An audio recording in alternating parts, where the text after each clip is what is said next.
ছয় দফা দাবিতে রাজধানীর তেজগাঁওয়ে পলিটেকনিকের শিক্ষার্থীদের সড়ক অবরোধ, দিনাজপুর, গাজীপুর সহ বিভিন্ন স্থানে অবরোধে দীর্ঘ যানজট।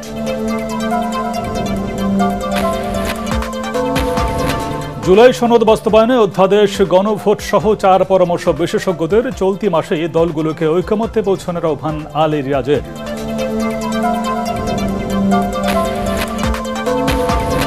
জুলাই গণহত্যায় মানবতা বিরোধী অপরাধের মামলায় শেখ হাসিনার বিরুদ্ধে মাহমুদুর রহমানের জেরা শেষ, সাক্ষ্য দিতে ট্রাইব্যুনালে নাহিদ ইসলাম।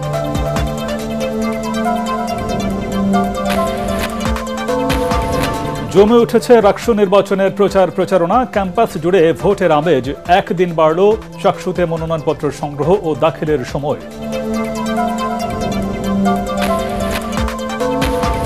এবং চট্টগ্রামে গ্যাস সিলিন্ডারের দোকানে বিস্ফোরণে 10 শ্রমিক দগ্ধ।